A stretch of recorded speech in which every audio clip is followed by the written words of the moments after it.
Buenas tardes, sed todos bienvenidos a este encuentro mensual de la Milicia de la Inmaculada.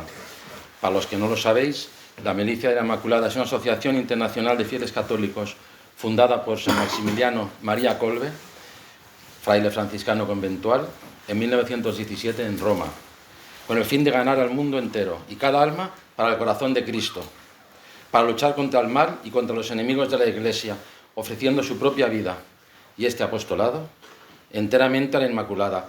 La charla de hoy versa sobre las apariciones marianas de los últimos 2 siglos. Nos la va a presentar Jorge Fernández Díaz. Milite de la Inmaculada desde el año pasado que se consagró a María. Jorge ha dedicado gran parte de su vida profesional a la política y actualmente escribe un artículo diario sobre temas de actualidad en un periódico de gran tirada. Precisamente Jorge ha terminado de escribir un libro que trata de las apariciones de la Inmaculada en Francia, España y Portugal. Este libro se llama El tiempo de María y creo que sale ya a la venta a partir de este mes de febrero ya, para los que les pueda interesar. Sin más dilación, damos paso a Jorge. Muchas gracias. Cuando quieras, Jorge.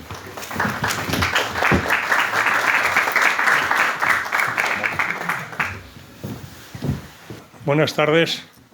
Gracias, Padre Mariano, y gracias a todos por vuestra presencia. Reconozco que hablar aquí en presencia del Señor y teniendo aquí a la Inmaculada al lado, pues me impresiona un tanto, lo digo con toda claridad. Bueno, pues nada, efectivamente, pues he sido invitado por María Ángeles en nombre de la Milicia de la Inmaculada, ¿no? El pasado año, en mayo, nos incorporamos precisamente aquí, ¿no? En una ceremonia aquí, a la Milicia de la Inmaculada, mi mujer y yo, mi mujer que no sé por dónde está, pero debe estar aquí, allí al fondo, muy bien. Y en fin, pues me invitaron a que hoy es un día singularmente mariano, es primer sábado de mes.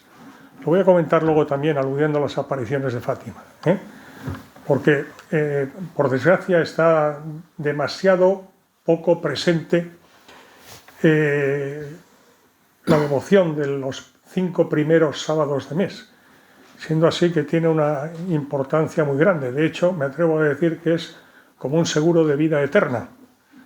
Quien más quien menos nos hemos hecho o hacemos un seguro de vida y seguirla adecuadamente, claro. La devoción de los 5 primeros sábados de mes es en la práctica, si se me permite la expresión, una especie de seguro de vida eterna, en la medida que está la palabra de la Virgen, pues como compromiso de que, en fin, quien siga esa devoción durante su vida, en el momento de la muerte, pues le dará las gracias necesarias para que, correspondiendo a ellas, su alma se salve. Luego que haya que pasar más o menos tiempo purgando, pues eso ya es otra cosa, pero desde luego garantiza que esa alma se ha salvado, directamente yendo al cielo o pasando, como la inmensa mayoría, una temporadita en el purgatorio, ¿verdad? Bueno, pues empiezo por decir que la denominación de la era de María no es de un servidor, que a estos efectos no sería nadie. Es de Pío XII. Es de Pío XII. Cuando el año 1954, el Papa, que era, como sabemos, Pío XII, se cumplió el centenario de la definición del dogma de la Inmaculada Concepción, que sabemos que fue el 8 de diciembre de 1854, definió el dogma el entonces Papa, hoy Beato Pío IX, y con ocasión de ese centenario, el Papa Pío XII publicó una encíclica muy importante, en la que, entre otras cosas, pues estableció la fiesta litúrgica de Santa María Reina, que hoy se celebra el 22 de agosto, cuando él la estableció en el calendario litúrgico previo al concilio, la instituyó para el 31 de mayo de cada año. Ahora se celebra, como sabemos, el 22 de agosto. Y en esa encíclica, el Papa Pío XII, que hace un recorrido, lógicamente, teológico, histórico, etcétera, pues estableció, definió, dijo, escribió que en 1830, y concretamente, como sabemos, en una aparición en la Rue du Bac de París, el 18 de julio de 1830, a la vidente hoy santa Catalina Labouré, hija de la Caridad de San Vicente Paúl, había comenzado la era de María, entendiendo por la era de María un tiempo especialmente marcado, señalado por la presencia de la Virgen en la historia de la humanidad a partir de ese momento, como madre de Dios, como madre de la Iglesia y como madre nuestra. De hecho, en 1830, como sabemos, la Iglesia tiene reconocidas 2 apariciones marianas en la Rue du Bac de París. La primera fue el 18 de julio de 1830 y la segunda el 27 de noviembre de ese mismo año, que es cuando la Virgen le mostró lo que hoy conocemos como la medalla milagrosa, que entonces era la medalla de la Inmaculada. La medalla de la Inmaculada. Sabemos que en el anverso aparece la Virgen con los rayos que salen de los anillos que tiene en la mano, que ella le dijo a la vidente Santa Catalina Labouré que eran las gracias que ella concedía a quienes se lo pidieran. También, por cierto, dijo que de algún anillo, de alguno de los dedos de sus manos, no salía ningún rayo de luz. Y cuando le preguntó qué significaba eso, pues la Virgen, con rostro de tristeza, le dijo que eran las gracias que no le pedíamos. Lo cual quiere decir, aprovecho para decir, si se me permite el tema, ¿no?, que yo en no pocas ocasiones yo le digo, mira, esas que no te piden, yo te las pido. Porque, ¿qué vamos a decir? Que más que menos necesitamos muchas gracias, ¿verdad? Pero, en fin, y el reverso de la medalla, sabemos que tiene acuñada por la Virgen, porque le mostró, como sabemos, la medalla, y le dijo que la distribuyeran, ¿no?, y que recibirían muchas gracias las personas que con fe la llevaran. Y ahí pone, la leyenda es: oh María sin pecado concebida, rogad por nosotros que recurrimos a vos. O María sin pecado concebida es la Inmaculada Concepción. Hay que entender ahora a toro pasado, ¿no? Eso fue en 1830. 12 años después, la Virgen de París, María Milagrosa, de París se fue a Roma. Y ahora hablaremos de ello, porque tiene mucha importancia con San Maximiliano Kolbe, por supuesto con la Inmaculada, con San Maximiliano Kolbe y por lo tanto con la milicia de la Inmaculada. Pero quiero decir que en 1830, a toro pasado, se puede interpretar que en los designios de la providencia inescrutables de Dios, desde su eterno presente, Dios pues tenía decidido que para 1854, después de 19 siglos, se definiría el dogma de la Inmaculada Concepción. Y entonces, lo digo a toro pasado, una interpretación. En 1830, la medalla que le mostró era la medalla de María Inmaculada. Pasó a denominarse María Milagrosa porque 2 años después de su revelación, como hemos dicho, en la Rue du Bac, la calle de Baco de París, de 1830, 2 años después se desencadenó en París una terrible epidemia de cólera. Y las muertes fueron tremendas, por miles. Se calcula que más de 20.000 parisinos del momento, estamos hablando de hace 2 siglos, ¿no?, fallecieron. Y las hijas de la Caridad San Vicente Paúl empezaron a distribuir masivamente entre la población la medalla de la Inmaculada, para que pidieran pues su protección, ¿no? Fueron tal cantidad de curaciones y de conversiones que se produjeron que fue el pueblo parisino el que la denominó la medalla milagrosa. ¿Ve? Que la medalla era la medalla de la Inmaculada, era y sigue siéndolo, pero su denominación de María Milagrosa fue promovida por el pueblo, en este caso, en las circunstancias que acabo de recordar, por el pueblo parisino. La Iglesia lo aceptó y hoy, como sabemos, es la medalla milagrosa. Bueno, pues eso contribuyó, evidentemente, a difundir nuevamente a nivel popular la devoción a la Inmaculada.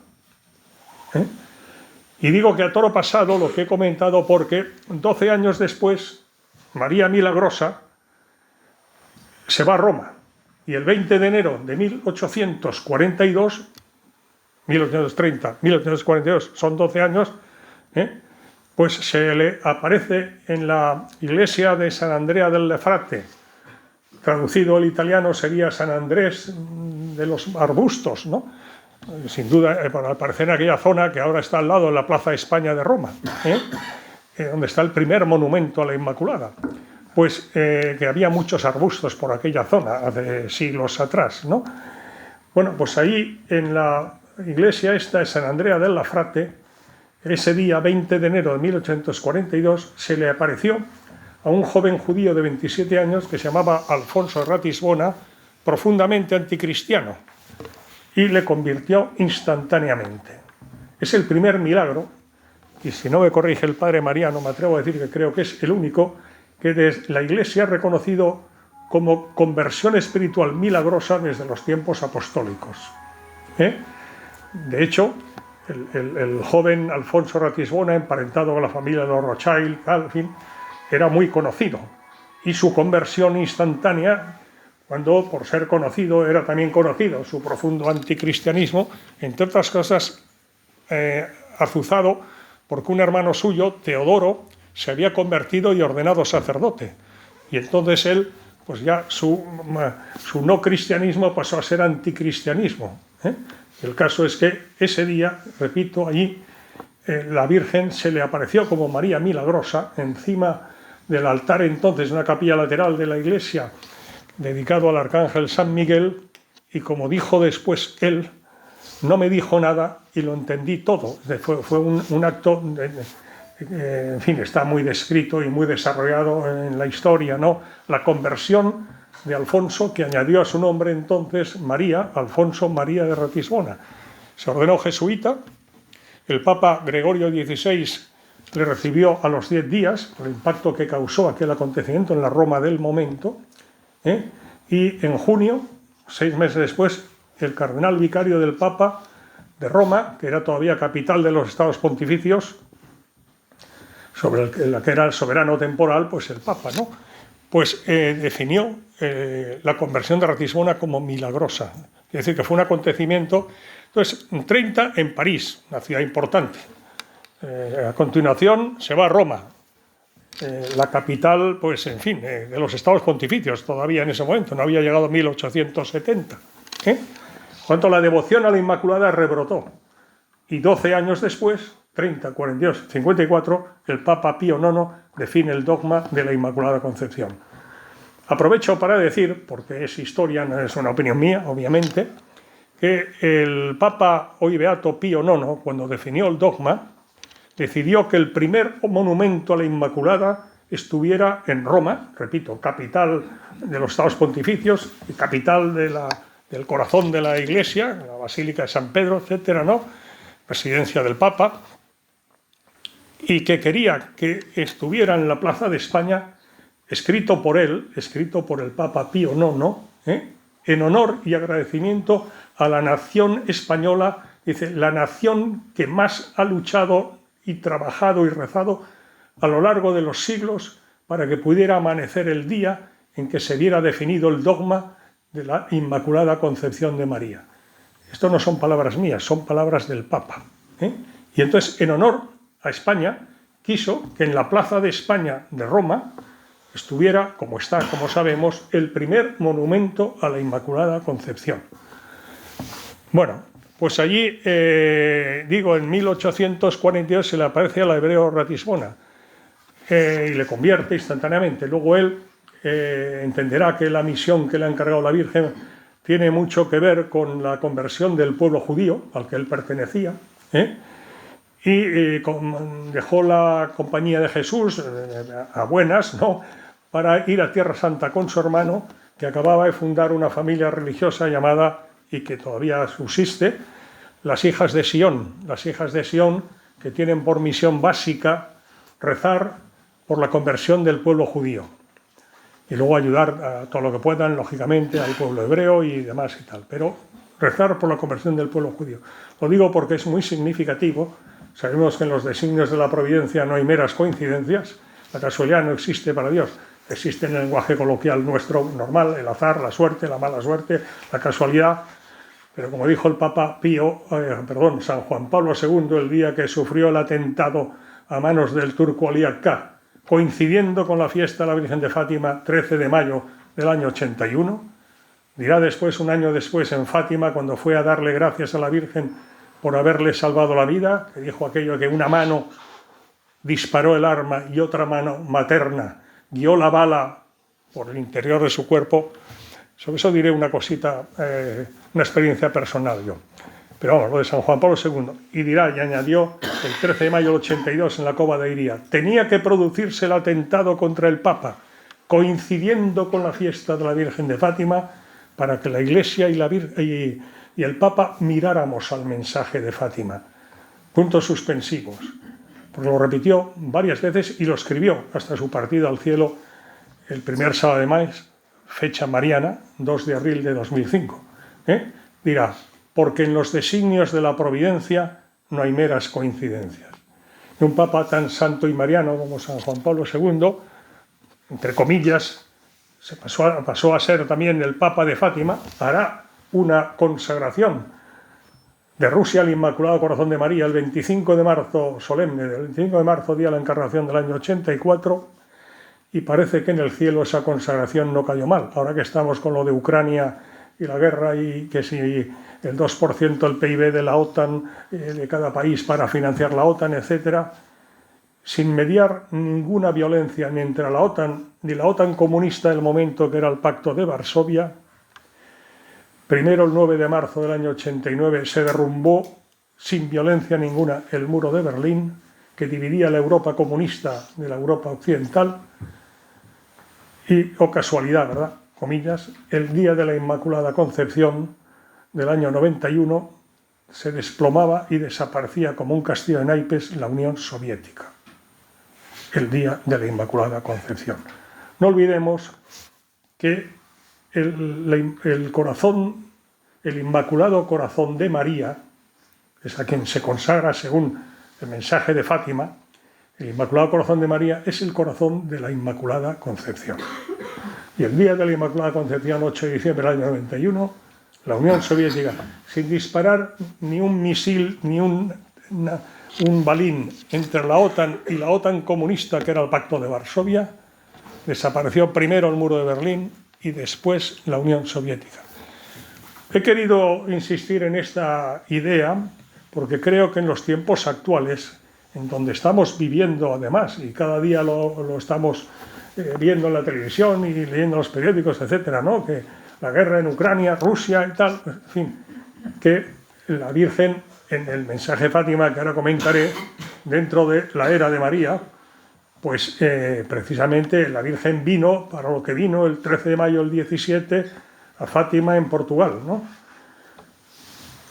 Vuelvo al principio, la era de María. Según el Papa Pío XII, comienza en 1830 con la aparición de María, la medalla de María, la Inmaculada Concepción, entonces como María Milagrosa, ¿no?, en la medalla. Esa aparición en la Guy de Bac en París. Ese siglo, XIX, no olvidemos que Francia es la fille aînée de l'Église, la hija primogénita de la Iglesia, así considerada por los papas, hasta la Revolución Francesa. ¿Por qué era la hija primogénita de la Iglesia?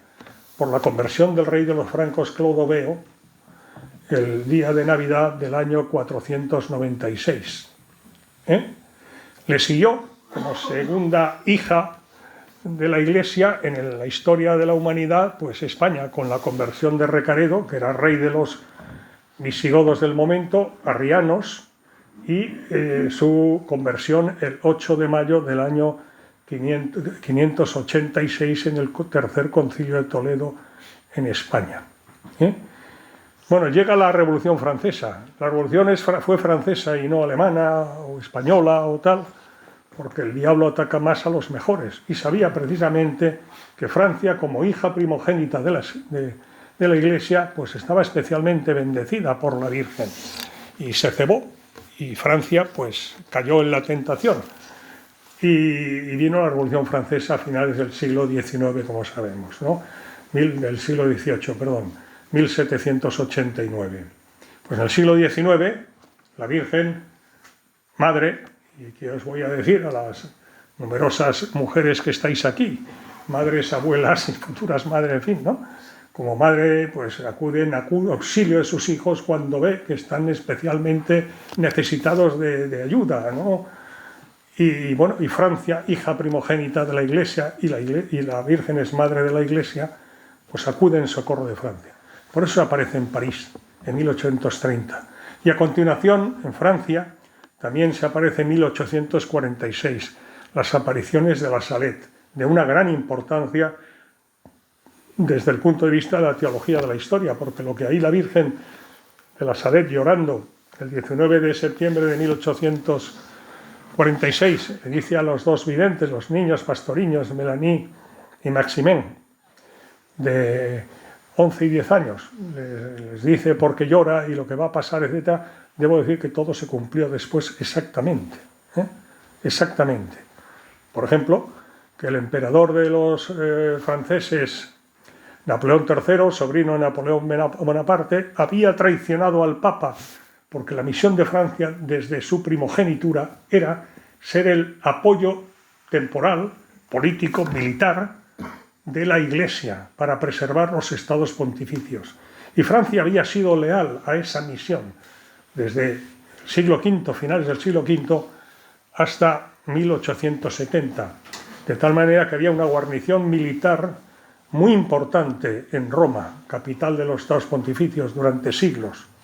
Y claro, pues en fin, los que tenían ganas de quedarse con los estados pontificios sabían que entrar en esa dinámica era entrar en guerra con Francia, y eso ya eran palabras mayores. Hago un resumen muy sucinto, pero es la historia, es la historia. Hasta que llega Napoleón III, el sobrino de Napoleón Bonaparte, ¿no? Y cuando se encadena la guerra franco-prusiana el 18 de julio de 1870, con el pretexto de la guerra franco-prusiana, retira la guarnición de Francia para combatir contra Prusia, los alemanes. Y eso provoca que caiga Roma en poder de las tropas garibaldinas que aspiraban a la reunificación italiana, ¿no? Y con la Maximiliana y con la monarquía de los Saboya.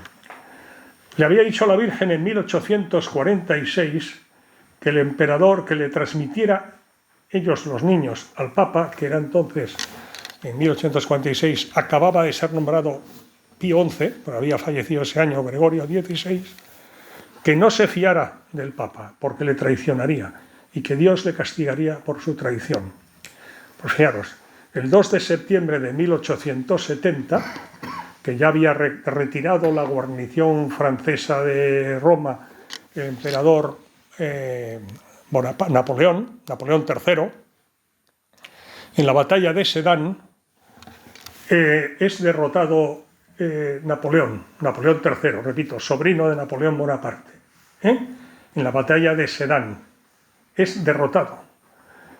Y es derrotado estrepitosamente. En la historia de Francia, la batalla de Sedan.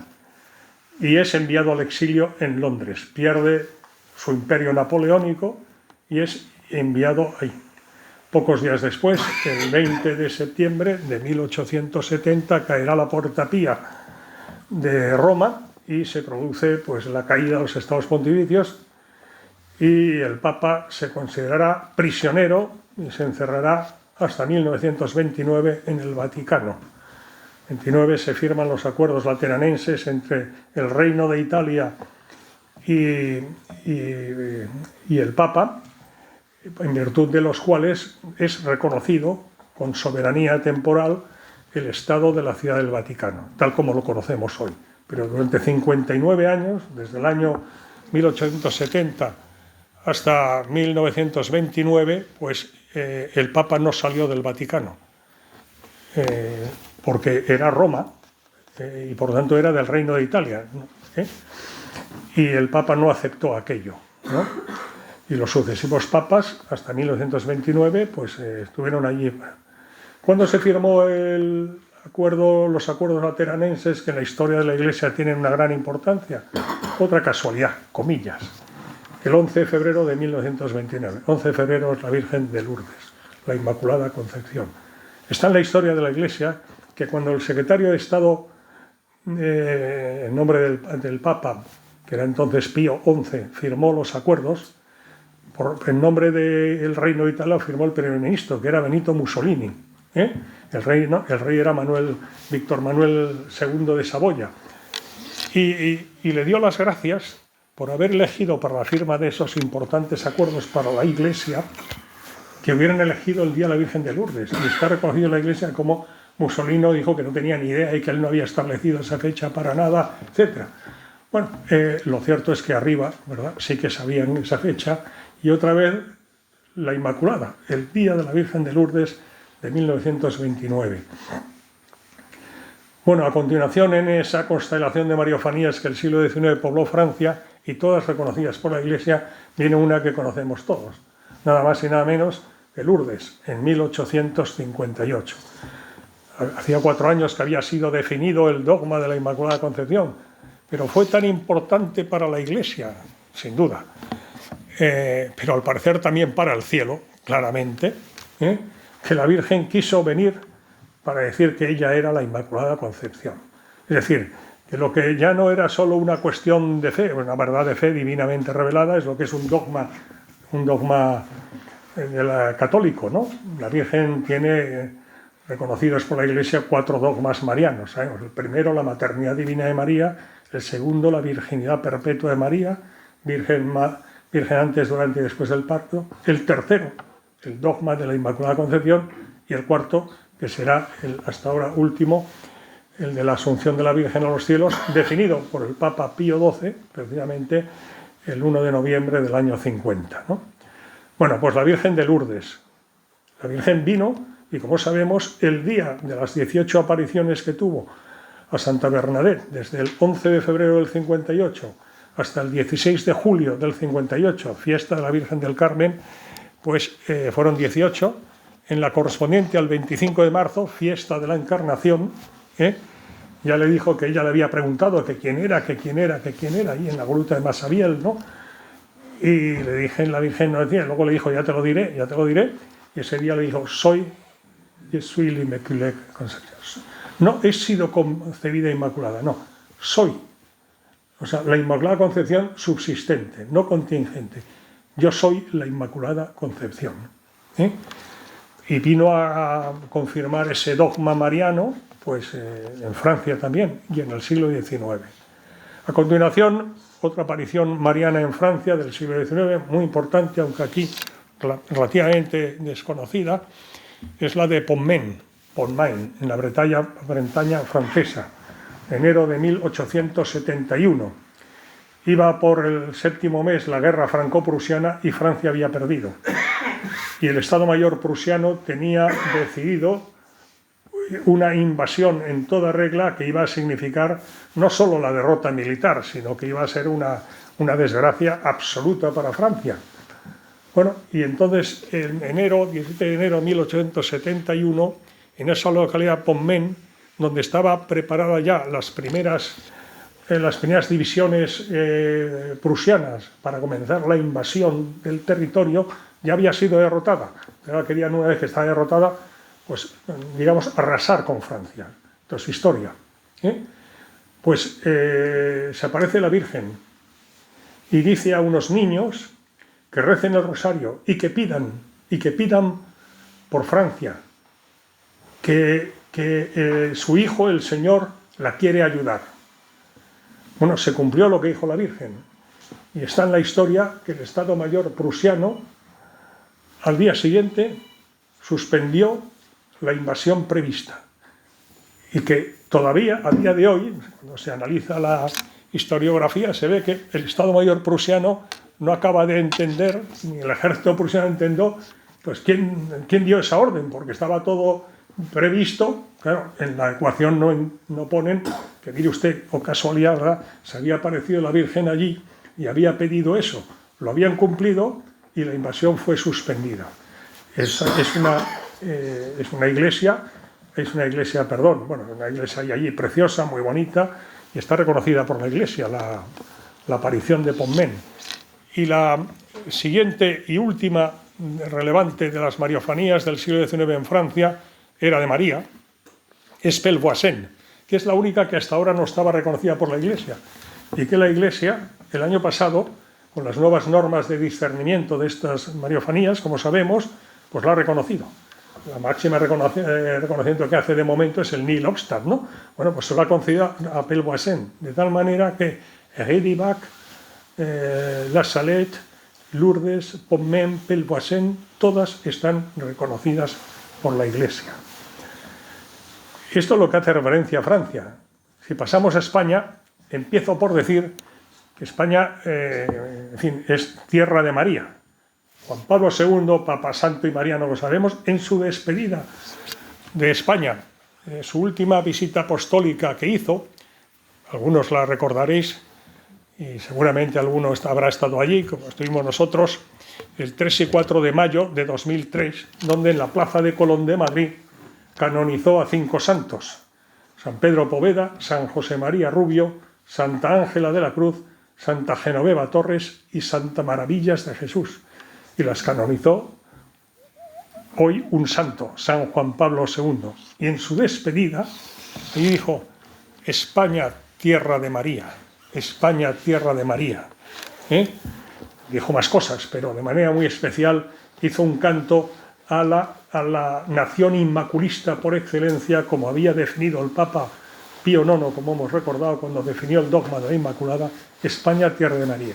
Bueno, España no se queda atrás en mariofanías.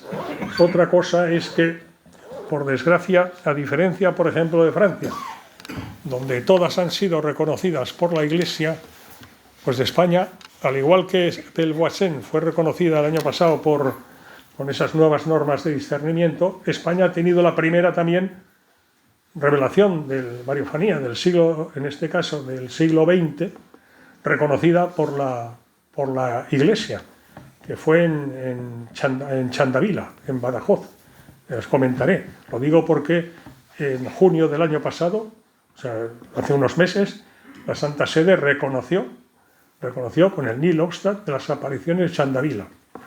La primera de las mariofanías, muchas mariofanías españolas de los últimos siglos, y en particular España, igual que hubo esa mariofanía, esa constelación de mariofanías en Francia, España la tuvo en el siglo XX. Tuvo también algunas apariciones en España. En particular hay una que además está reconocida por la Iglesia, que es la Virgen del Olvido, Triunfo y Misericordia, que se produjo el 13 de agosto de 1831 en el Oratorio del Caballero de Gracia de Madrid, reconocida por la Iglesia.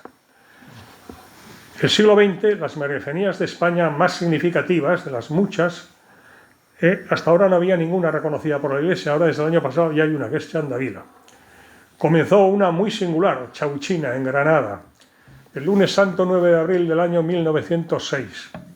No está reconocida por la Iglesia, cuando de hecho a todos efectos prácticos está reconocida por la Iglesia, para entendernos. Por ejemplo, yo conocí Chauchina, que no lo conocía, precisamente yendo de peregrinación a Fátima en el año 2006, porque ese año era el centenario de Chauchina, 9 de abril de 1906, y el arzobispo coronó canónicamente la imagen de la Virgen allí en Chauchina.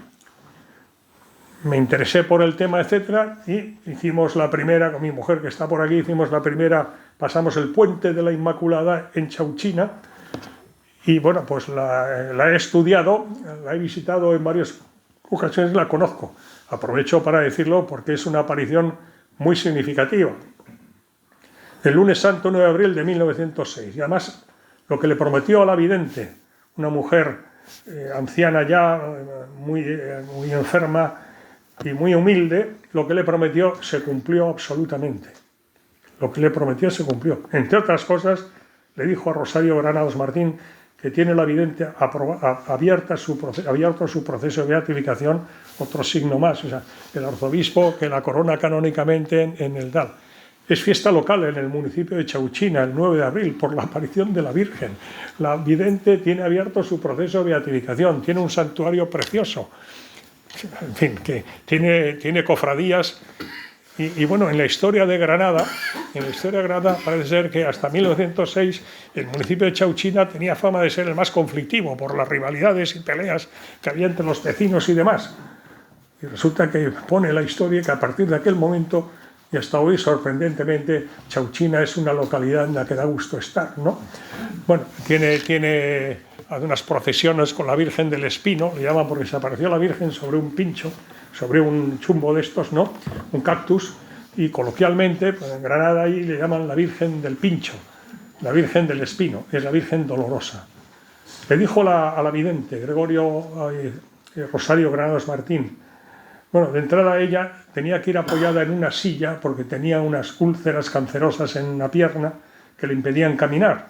Y la mujer pues iba con una silla y pues cada 4 pasos pues, se sentaba en la silla a descansar. O sea, así se movía la pobre mujer, ¿no?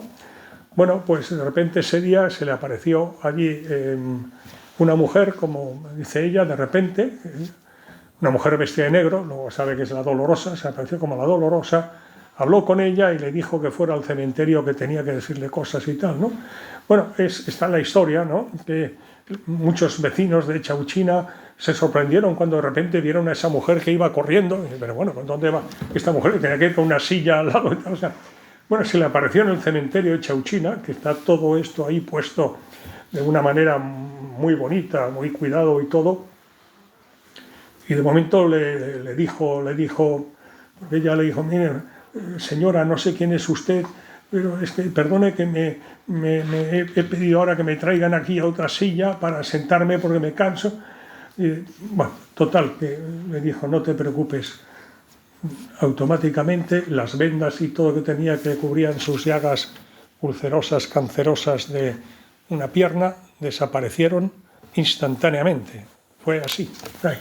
Bueno, ya digo, está abierto el proceso de beatificación y le dijo que antes de morir, y no antes, pero en el momento antes de morir, que diera conocimiento de una promesa que hacía, y es que en el lugar donde ella se le había aparecido, en ese cactus,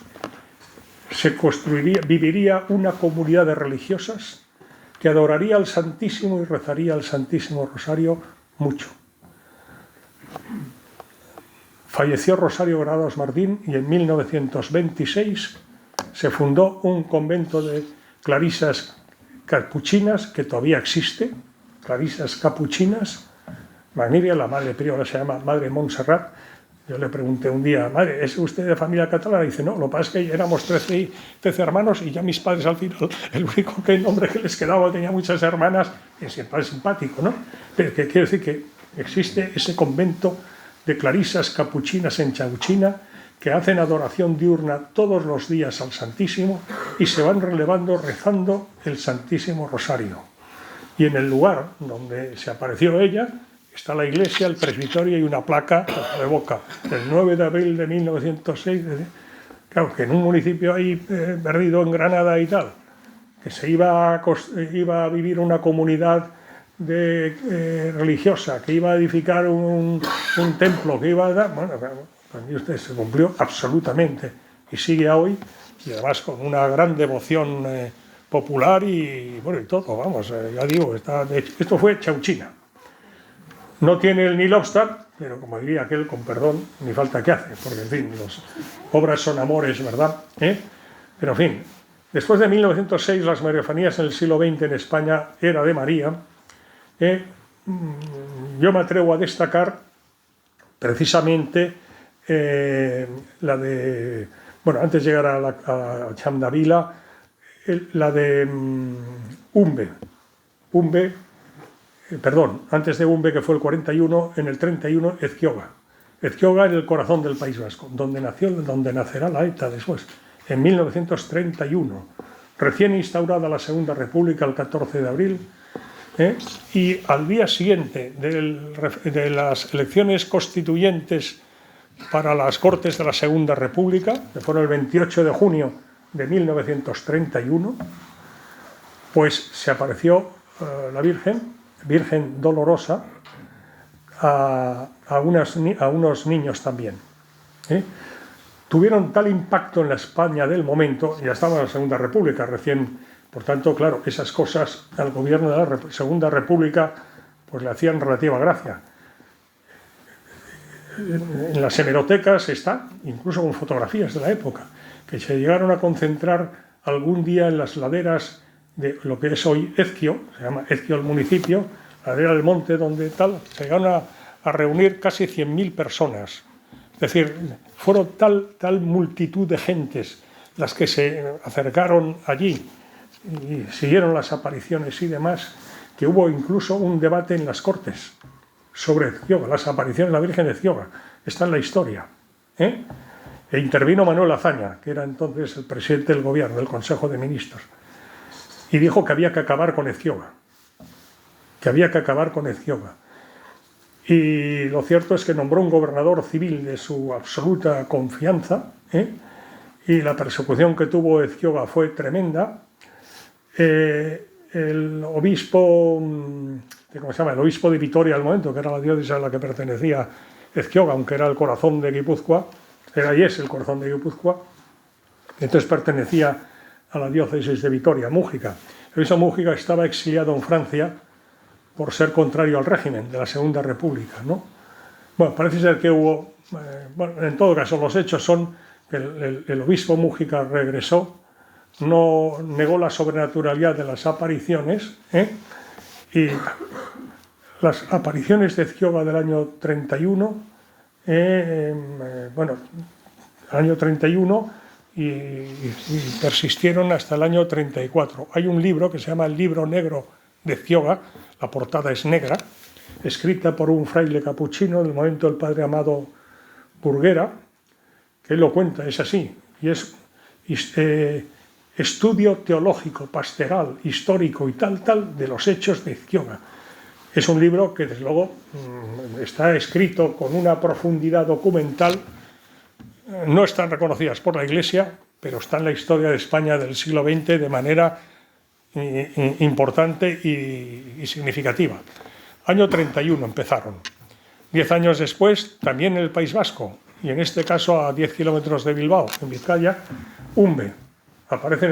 Comienza en el año 41, también como Virgen Dolorosa. A la vidente Felisa Sistiaga consta que en una de las revelaciones le preguntó por qué lloraba y se aparecía de negro. Y esto se lo dijo en el año, porque comenzaron las apariciones en el año 41, luego hubo un suspenso hasta los últimos años de la década de los 60, hasta que finalmente ya terminaron las apariciones a principios de los 70. Hay allí un templo, se celebra la misa, o sea que tiene autorización. Yo he estado hablando en Bilbao con el obispo actual, Joseba Segura, el obispo actual de Bilbao. Yo he estado hablando de las apariciones de Umbe con él, en su despacho. Lo dejo ahí. Quiere decir que son unas apariciones que están en la historia de España. Año 41. Año 61, es curiosa la sucesión, no hay en los designios de la providencia meras coincidencias. Año 31 Ezkioga, año 41 Umbe, año 61 Garabandal, año 81 el Escorial, Prado Nuevo. Es curiosa la sucesión, pero me saltaba Chandavila. Chandavila muy importante, Badajoz. Chandavila es un enclave, el Chandavila es una terminología lusa, portuguesa, Chandavila, el lugar de la villa, porque está justo en un lugar de la provincia de Badajoz, perteneciente al municipio de la Codosega, que está justo en el linde fronterizo de allí, de Portugal con España, que se llama Chandavila. La Virgen había venido a Fátima en 1917. La primera aparición, 13 de mayo del 17, y la última, como sabemos, el día del milagro a la danza del sol, 13 de octubre del 17. La Virgen, todos los respetos, no está en el cielo y baja a la tierra porque esté aburrida. Baja en un lugar, en un momento y tal, que tiene un sentido especial. El año 17, 1917, estoy hablando de Fátima, pero ese Chandavila es la continuación de Fátima. Y ha sido reconocida, como he dicho, el año pasado por la Santa Sede, con las nuevas normas. El año 17 fue un año muy singular de la historia de la humanidad. Estábamos en plena Primera Guerra Mundial, la guerra de 1914, 14, 15, 16, 17. En febrero del 17, Estados Unidos había entrado en la guerra. Hasta ese momento, Estados Unidos no era beligerante en la guerra. y pasó en ese momento a ser era la Gran Guerra Europea, y a partir de febrero del 17 pasó a ser la Primera Guerra Mundial.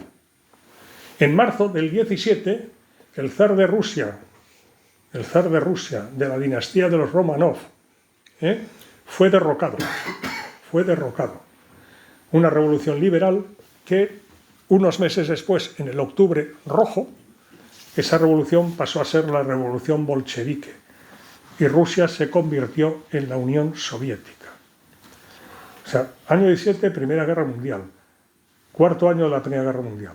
Febrero, Estados Unidos entra en guerra. Marzo, el zar de Rusia, Nicolás, de la dinastía de los Romanov, es derrocado.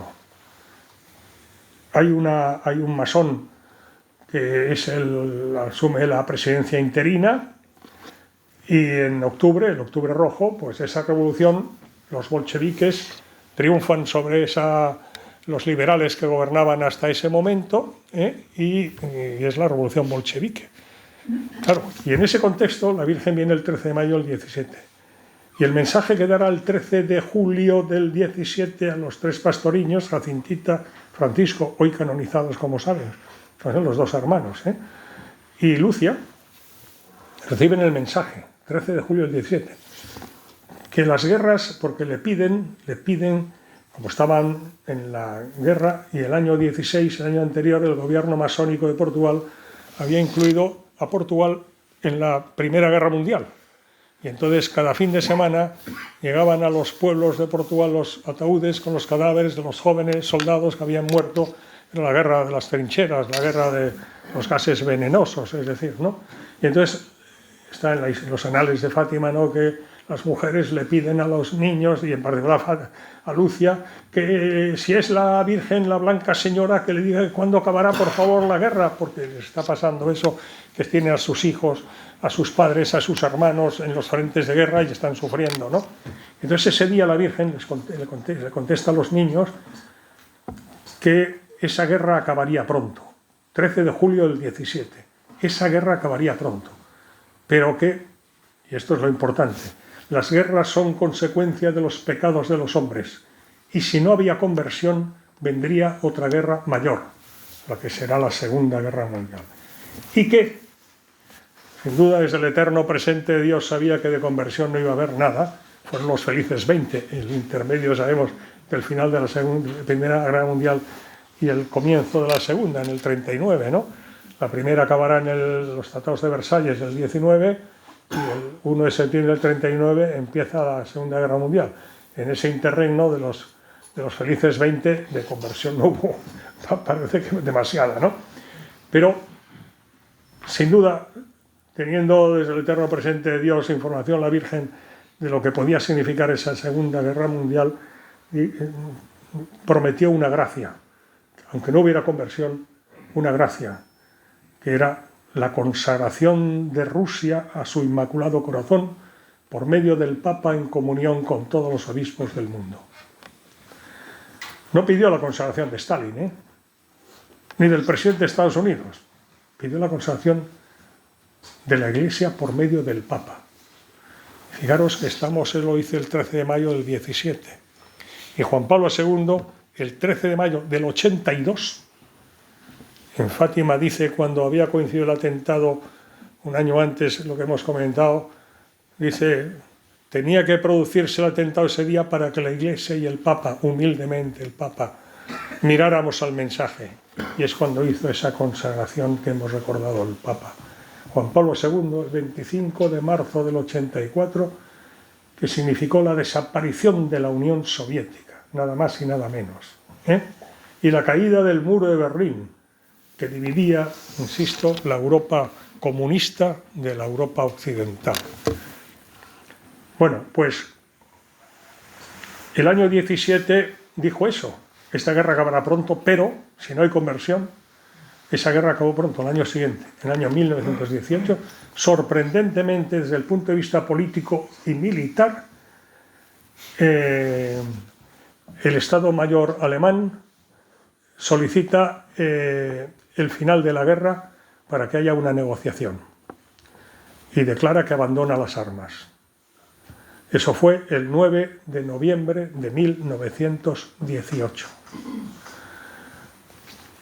Esperaba el Estado Mayor prusiano, que sabía que la guerra no la podían ganar, que con una negociación mejor que una rendición incondicional. Luego el Tratado de Versalles, lo cierto es que fue una rendición incondicional, los Tratados de Versalles de 1919, y eso lo aprovechó muy bien Hitler. Como victimismo y demás, y el nazismo tuvo mucho que ver con ese proceso después.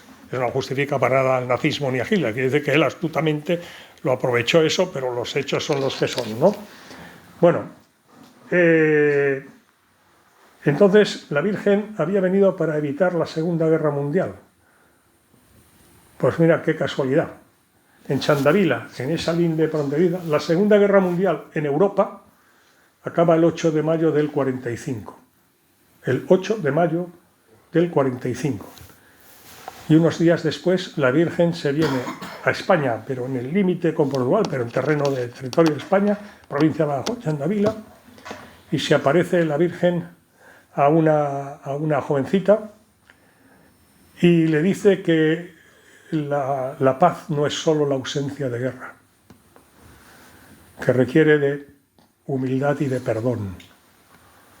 Y luego se aparecerá a otra niña unos días después, concretamente el 3 de junio del 45, y dirá que en el árbol donde ella se había aparecido, que pedía que se construyera una ermita. Hoy no hay una ermita, hoy hay un santuario precioso en Chandavila. Hay la ermita, pero lo que hay es un santuario que pone en la fachada piedad y perdón, que es lo que dijo la Virgen. Bueno, yo he ido a misa, me he pasado el día de la Inmaculada hace 2 años, tuvimos al arzobispo de Mérida, Badajoz, en Chandavila. Lo dijo antes de que fuera reconocido por tal. Estuvimos en la misa en Chandavila, el día 7 de diciembre, víspera de la Inmaculada, en Chandavila, mi mujer y yo, con el entonces arzobispo de Mérida, Badajoz. O sea que, en fin, y es un lugar, me permito recomendarlo porque es una preciosidad del enclave. Es una preciosidad. Cuando falten 5 minutos me avisáis, por favor, Marta y Rafa.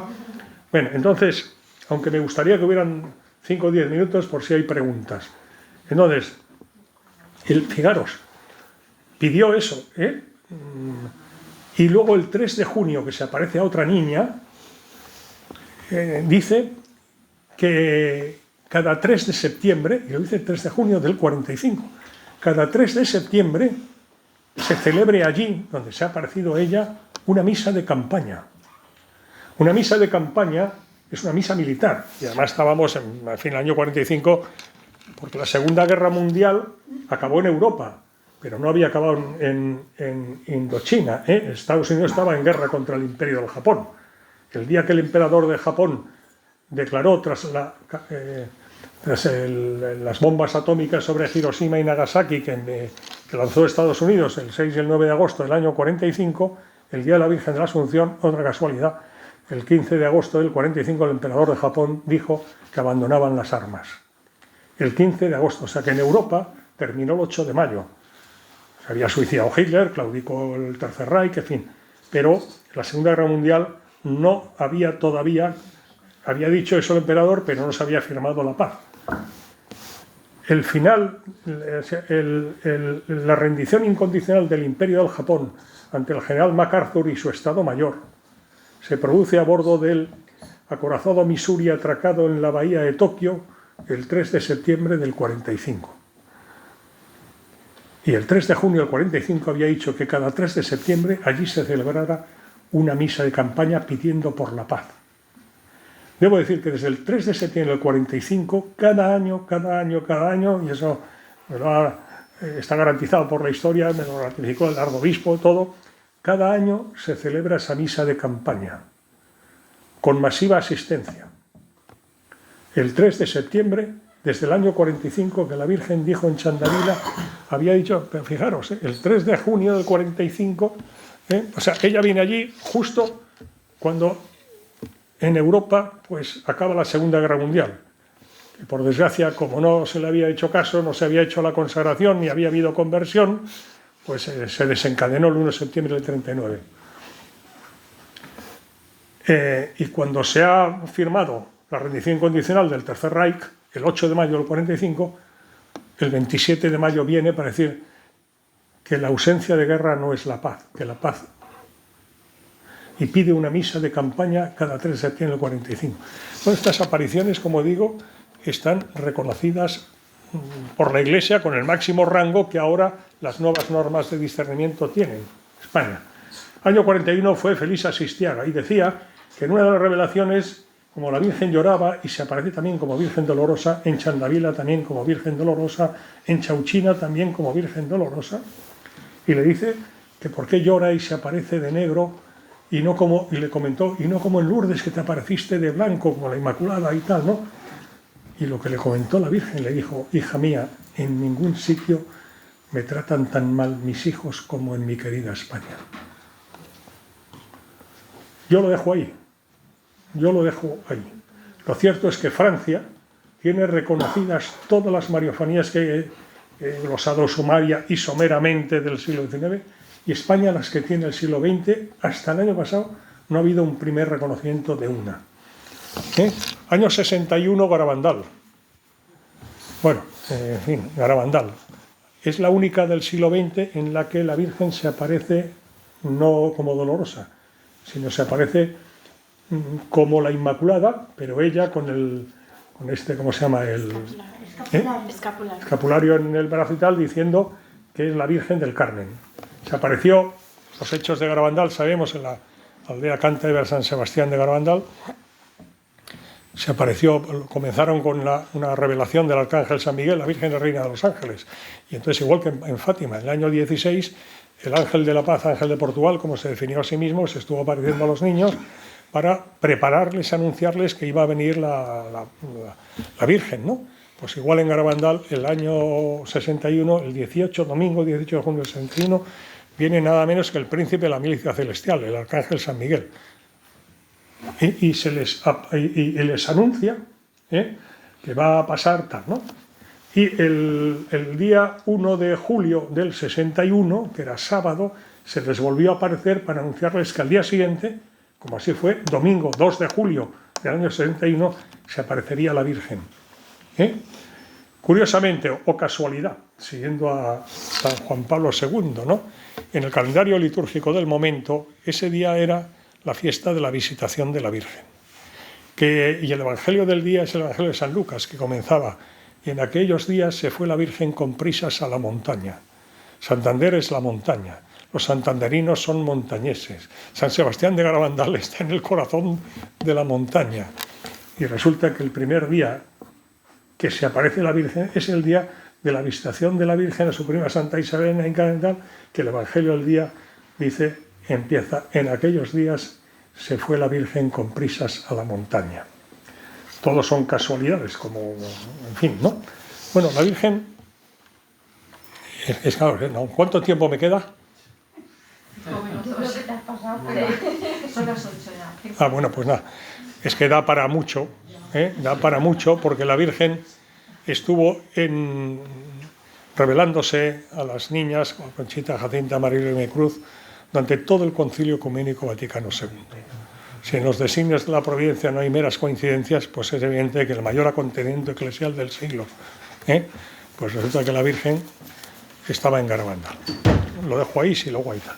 Y la última ya del siglo XX, simplemente por mencionarla, es el Escorial, Prado Nuevo, que comenzaron el 14 de junio del año 81, en la sucesión curiosa, que he dicho, 31 es Jehová, 41 Umbe, 61 Garabandal, 81 el Escorial, ¿no? Me parece a Luz Amparo Cuevas, yo la conocí, a Luz Amparo Cuevas, y bueno, pues estuvo apareciéndose ahí desde el año 81 hasta su última revelación, fue el primer sábado de mes, porque era cada primer sábado de mes desde entonces, estuvo dando mensajes a la vidente de Luz Amparo Cuevas, que ya falleció en 2013, y allí en el árbol allí de Prado Nuevo donde se aparecía y se apareció, vamos, y donde se los mensajes cada primer sábado de mes hasta el primer sábado del mes de mayo del año 2002, el 4 de mayo, porque ese día fue la primera vez que un servidor fue allí. Ya no sabía, había oído hablar remotamente de Escorial, pero debo decir que no lo había estudiado ni había estado nunca. Y curiosamente, en fin, fueron una serie de cosas que sucedieron. El 4 de mayo de 2002 fui allí por primera vez y para mi sorpresa resultó que fue el último mensaje de la Virgen en el Escorial. El sábado 4 de mayo de 2002. Año 81 fue un año muy singular en la historia de la humanidad y termino, pues fueron las apariciones de Prado Nuevo, en junio del 81. Pero en junio del 81 comenzaron las de Medjugorje. O sea, en el Escorial, en Prado Nuevo, comenzaron el 14 de junio del 81, en Medjugorje comenzó el 24 de junio del 81, en Quivejo, Ruanda, en noviembre del 81. En Medjugorje, entre otras cosas, anunció que vendría la guerra, que fue la guerra de la ex Yugoslavia. En Quivejo, Ruanda, el genocidio de los Hutus y los Tutsis, la guerra allí, y vino la Virgen para prevenirlo. El 14 de junio vino al Escorial. Y, en fin, me quedo aquí. Termino diciendo que esta constelación de Mariofanías, yo me he centrado, pues no da tiempo para más, ¿no?, en comentar alguna. Pues en Portugal, pues Fátima, evidentemente, ¿no? Francia y España. Pero hay muchas más. Y Pío XII, repito y termino, en el 8 de diciembre, en el año 1954, en la encíclica del 11 de octubre, en la que estableció la fiesta litúrgica Santa María Reina en el calendario litúrgico, y en la encíclica esta del 11 de octubre de 1854 comenta precisamente que es con ocasión del centenario de la definición del dogma, y comenta lo que he dicho de que comienza, y lo dijo en 1954, han pasado ya unos cuantos años, comienza la era de María, que había comenzado la era de María, y definiendo como era de María un tiempo de especial presencia de la Virgen cerca de sus hijos y de la Iglesia, por la situación de especial peligro para la salvación de las almas de la humanidad, ¿no? Bueno, pues espero que no le haya disgustado a nuestra madre. Gracias.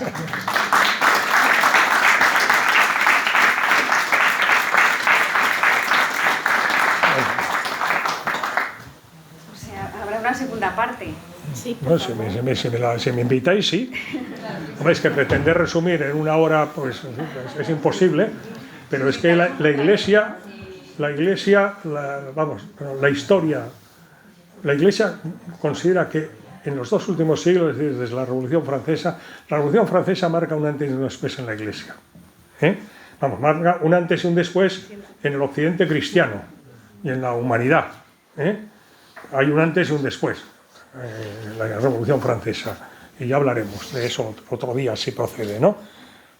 Y entonces la Iglesia considera que desde finales del siglo XIX, o sea, los dos últimos siglos, la Revolución Francesa 1789 hasta 1793, o sea que, en fin, finales del siglo XVIII hasta ahora, se han producido el 80% de las mariofanías, o sea, el 80% de la totalidad de revelaciones marianas no reconocidas, sino que tiene constancia la Iglesia y que están subyúdice o tal igual.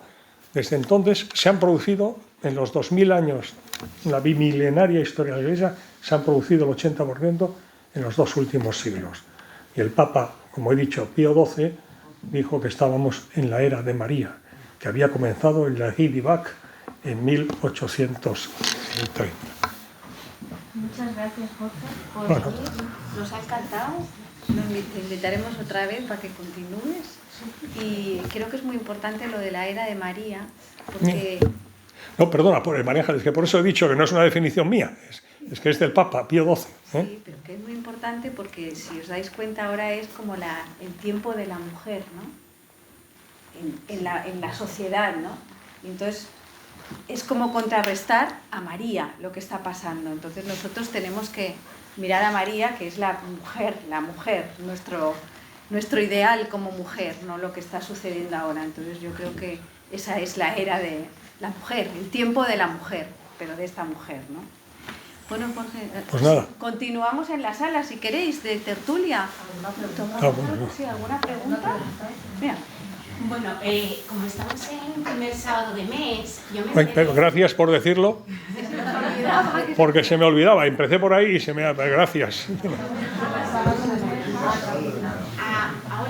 enterado hace poco que hay unas apariciones marianas en Colombia, que es en el Santuario de la Esperanza, que las tiene un tal padre, no sé si se llama Álvaro Puertas, en el cual ha habido numerosas curaciones, y este padre también en el 2016 dijo algo de que la Virgen le había dicho que vendría el COVID. Quería saber su opinión. Sí, no, ya conozco esto. Vamos a ver, yo no, es decir, yo mantengo un respeto. Hay apariciones importantes. Claro, es que es la América hispana, es que, claro, es decir, es que España llevó la fe a aquellas naciones, ¿no? Es un hecho histórico, es así, ¿no? Y la evangelización de América, pues es la divina providencia, en sus designios inescrutables, pues eligió como instrumento a España. Y por algo, el 2 de enero, ya que hablamos de apariciones, la primera aparición de la Virgen en la historia y en carne mortal se produce, es la del Pilar, el 2 de enero del año 40. Y fijaros si era importante en el eterno presente de Dios. Por el año 40 era la Hispania romana. O sea, España era la provincia, la Hispania romana del Imperio Romano, año 40. El 2 de enero, ¿quién era el que estaba en España, el apóstol que estaba evangelizando? Santiago el Mayor. Por algo se decía que a los 3 discípulos más próximos y predilectos del Señor, Pedro, Santiago y Juan, cuando el Señor, después de la pasión, ascendió a los cielos, les encargó el cuidado de las 3 cosas que más quería, dice. A Pedro le encargó la Iglesia, a Juan su madre y a Santiago España. No, vamos a ver, es que fijaos si en los designios, digo, en el eterno presente de Dios, Dios tenía en el año 40, pues en fin, claro, el papel que le tenía asignado a la entonces Hispania romana, que allí iba de apóstol a evangelizar nada menos que Santiago el Mayor, ¿no? Hermano de Juan, los hijos del Zebedeo, ¿no? Y la Virgen, que vive entre Jerusalén y Éfeso, ya estaba prácticamente en la casa de Éfeso, el 2 de enero del año 40, se traslada en carne mortal allí, a orillas del Ebro, ¿a qué? A confirmar en su fe, en su misión evangelizadora, a Santiago Apóstol, que al parecer nuestros predecesores eran un tanto duros de cerviz, y no tal, ¿no? Y entonces, quiero decir que, pero es que eso para reflexionar y meditar, es decir, ¿por qué la Virgen quiso en carne mortal? O sea, todavía no había sido asunta a los cielos, gloriosa en cuerpo y alma, ¿no? No había todavía, vivía en carne mortal, entre Jerusalén y la casa de Éfeso. No se había terminado de trasladar a la casa de Éfeso donde hemos estado y tal y cual. Eso para otro día sería muy interesante. Pero en fin, mira si era importante que Dios le dice, hija, tú allí, vete allí y fortalece en la misión evangelizadora a Santiago. Claro, es que es así, porque la evangelización de América, bueno, es que claro, con España, los casi 8 siglos de invasión musulmana no tiene precedente en ningún país que haya tenido una invasión musulmana durante un cierto tiempo, ya no digamos 8 siglos, 780 años como tuvo España, y que sin embargo vuelva a ser cristiana. Y como dicen historiadores no sospechosos, como Claudio Sánchez Albornoz, Menéndez Pelayo, que fue como la preparación para la histórica misión que la providencia de Dios tenía pensada para España, porque fue como un muelle que se ha comprimido durante 8 siglos de reconquista, y cuando culmina la reconquista, el muelle se proyecta a ultramar. Es una expresión para comenzar la evangelización. Pero fijaros, no hay meras coincidencias. Pues mira, el Pilar, 2 de enero del año 40. ¿Qué día es la entrega de Boabdil de las llaves del Reino de Granada, simbólico y el final de la reconquista? 2 de enero de 1492, nada menos que 1450 años después, pero el 2 de enero. Y a los 10 meses, después de 8 siglos, a los 10 meses ya está avistando España tierra americana. ¿Y qué día? El 12 de octubre, la fiesta de la Virgen del Pilar. No hay coincidencias en los designios de la providencia. ¿Me explico? Pues España tiene una misión, y yo puedo decir, mi mujer también estábamos los dos ahí, cuando, y ya termino, en una ocasión de un encuentro que tuvimos con el Papa Emérito entonces, Benedicto XVI, el miércoles 17 de junio de 2015, en el Mater Ecclesiae, donde residía, 55 minutos con él, al salir la hermana Brígida, que era la priora de las religiosas que atendían el Mater Ecclesiae, donde residía, ¿no? Dijo, oiga, está muy... su santidad se lo pasa muy bien con ustedes, porque no está con nadie tanto rato. Digo, mire usted qué quiere. Claro, digo, en un momento determinado estuvimos recordando con él pues sus visitas a España durante su pontificado, el Encuentro Mundial de Familias de julio de 2006 en Valencia, el año jacobeo, el 2010, el 6 de noviembre en Santiago. Esa noche ya pernoctó en Barcelona porque al día siguiente, 7 de noviembre de 2010, consagró la Basílica de la Sagrada Familia. La JMJ de agosto de 2011 en Madrid. Y estaba entusiasmado. Y en un momento determinado yo le dije, Santidad, ¿se acuerda cuando sale la custodia de Arfe? Y usted se arrodilla para adorar al Santísimo y se desencadenó aquella tormenta y tal. Y bueno, y él, sabéis que era tan como era Benedicto XVI, ¿no? Se emocionó, dice, se cortaba y se tocaba la presencia de Dios, pero haciendo así él, se tocaba la presencia de Dios. Y al hilo de eso, pues a mí me vino, yo estaba en interior y tal, y tenía información, y entonces me vino y le dije, Santidad quiere mucho a España, conoce a España, por favor, Santidad, rece por España, que nos hace mucha falta. Entonces, parece como si se hubiera transformado, y dice, el diablo quiere destruir España. En todo momento habló en italiano, el diablo quiere destruir España. Se quedaba en silencio, se reposaba. Dice, el diablo ataca más a los mejores y por eso ataca a España. Se volvía, se quedaba como... El diablo conoce la misión de España al servicio de la Iglesia.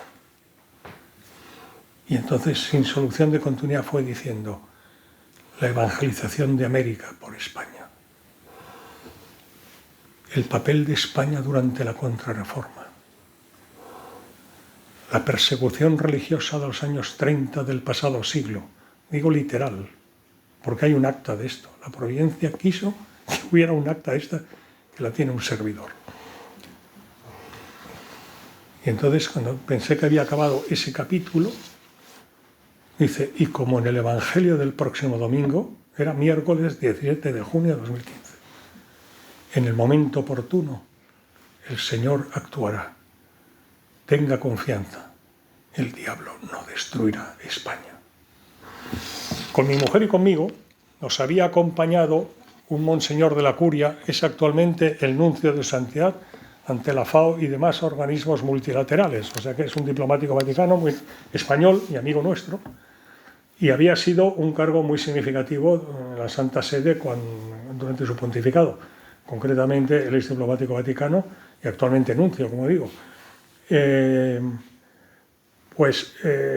Nada menos que jefe de la sección de lengua española de la Secretaría de Estado, que es la mitad de la Iglesia, porque la sección de lengua española de tal es la mitad del, como dijo Juan Pablo II ese día de despedida también, que la mitad de la Iglesia actualmente reza y habla con Dios en español. Ese dijo que se despidió ese 4 de mayo de 2003 diciendo España, tierra de María. La porción más grande de la Iglesia, dijo literalmente, la porción más grande de la Iglesia reza y habla con Dios en español. España, tierra de María. Bueno, pues entonces, ese monseñor, porque mi mujer y yo, que estuviéramos impresionados de escuchar esto de Benedicto XVI y tal así, estaba aquí Benedicto XVI, yo aquí, mi mujer aquí, que está ahí, y este monseñor estaba allí en el Mater Ecclesiae, donde estábamos reunidos con el Papa, no, pero un poco más, porque él vino porque le conocía al Papa por cuestión protocolaria y por si había algún problema de traducción. Yo hablaba en español y el Papa en italiano, pero la verdad es que el Espíritu Santo actuó muy bien porque no tuvimos necesidad de nada, ¿no? Pero fíjate, cuando salimos del Mater Ecclesiae, habíamos quedado con él que íbamos a ir a comer, con el monseñor de la Curia, ¿no? Pero él estaba lívido. Asun Jorge. digo, un monseñor de la curia, actualmente es nuncio, estrecho colaborador suyo, diplomático vaticano, es decir, que en fin, que estaba acostumbrado a tratar al Papa y tal. Es un Jorge, el Espíritu literal, el Espíritu Santo ha profetizado por boca de Benedicto, y lo que ha dicho un día deberá conocerse. Por favor, antes de ir a comer, y fuimos a comer, vamos a mi despacho a levantar acta, porque un día esto deberá conocerse. Fuimos mi mujer y yo a la Vía Conciliación y a su despacho en la mesa, como estamos aquí, mi mujer y tal, con eso, de su puño y letra, el Monseñor Vaticano, 17 de junio de 2015, tras la audiencia con su santidad Papa Emérito Benedicto XVI. 2 folios de un puño y letra, que la tengo yo, un servidor. O sea, la provincia ha querido que esté un acta de lo que les he dicho, que sé que me creen, pero hay un acta de eso, todavía no lo he enseñado. Y ahora sí que termino de verdad. Ese hispanista argentino, Marcelo Gullo, saben quién es, ¿no? Me ha pedido si le puedo enviar yo una fotografía de ese acta, porque en el libro que está escribiendo quería incluirla, ¿no? Y entonces, bueno, como he hecho tantas mudanzas y tengo tal cantidad de libros y demás, yo sé dónde la tenía, y si me ayudan con su oración a que la encuentre, el acta, me gustaría, porque sé que tiene que estar, efectivamente, porque yo sé dónde estaba por última vez, ¿no? Pero tengo ahora un follón de papeles que ya... Bueno, venga, gracias.